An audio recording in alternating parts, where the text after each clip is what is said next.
దుర్మార్గులకు కూడా వరాలి. భయ్య బాలయ్య బాబు గారు అలాగే దిల్ రాజు గారి కాంబినేషన్లో ఇప్పటి వరకు ఒక్క సినిమా కూడా లేదు భయ్య. చాలాసార్లు అనుకున్నారు కానీ సినిమా తీయాలనేసి అయితే ఇప్పటి వరకు కూడా కుదరలేదు భయ్య. ఎందుకంటే బాలయ్య బాబు గారు ఉన్న బిజీలో దిల్ రాజు గారితో మూవీ అంటే ఇప్పుడప్పుడే కుదిరేలా లేదు అనిపిస్తుంది భయ్య. కాకపోతే సోషల్ మీడియాలో మాత్రం ఖచ్చితంగా కుదురుతుంది అనేసి అయితే అభిమానులు అంటున్నారు భయ్య. ఎందుకంటే బాలయ్య బాబు గారు ఎన్బీకే 109 మూవీ షూటింగ్లో ఉన్నారు భయ్య. ఇప్పటికే ఆల్మోస్ట్ షూటింగ్ కంప్లీట్ కాబోస్తుంది భయ్య.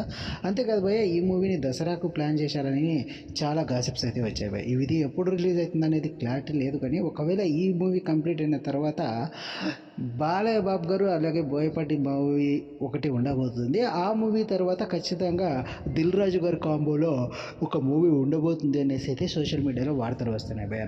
చెప్పడానికి బాలయ్య బాబు గారికి ఎన్బీకే 109 మూవీ తర్వాత BB4 అలాగే మోక్షజ్ఞ గారి ఎంట్రీ సినిమాలో గెస్ట్ రోల్ అయితే ఉందనేసి అయితే చెప్పుకోవచ్చు భయ్. ఆ తర్వాత ఏ సినిమాలు లేకపోవడంతో ఖచ్చితంగా బాలయ్య బాబు గారు మన దిల్ రాజు గారి నిర్మాత కాంబినేషన్లో ఖచ్చితంగా ఒక మూవీ అయితే ఉండబోతుందని అయితే సమాచారం అయితే గట్టిగా వినిపిస్తుంది భయ. ఇది ఎంతవరకు నిజం అనేది తెలియాలంటే ఖచ్చితంగా ఎన్బీకే 109 మూవీ కంప్లీట్ అయిపోయి నెక్స్ట్ ప్లాన్ బాలయ్య బాబు గారు ఏది చేస్తారో వెయిట్ చేసేంత వరకు ఈ మూవీపై స్పష్టత రాదు భయ. ఒకవేళ దిల్ రాజు గారితో బాలయ్య బాబు గారి మూవీ అయితే ఖచ్చితంగా భారీ బడ్జెట్ మూవీ అయిపోతుంది భయ. అంతేకాదు భయ, సూపర్ డూపర్ హిట్ కూడా కాబోతుంది భయ. ఎందుకంటే దిల్ రాజు గారు ఆచితూచి మరి సినిమాలపై మనీ పెడుతూ ఉంటారు కాబట్టి ఒక హోప్ అయితే ఉంది భయ బాలయ్య బాబు గారి పైన. సో ఇది భయ ఇవాళ వీడియో కనుక నచ్చినట్లయితే లైక్ చేసి షేర్ చేసి సబ్స్క్రైబ్ చేయండి భయ. థ్యాంక్ యూ ఫర్ వాచింగ్ భయ.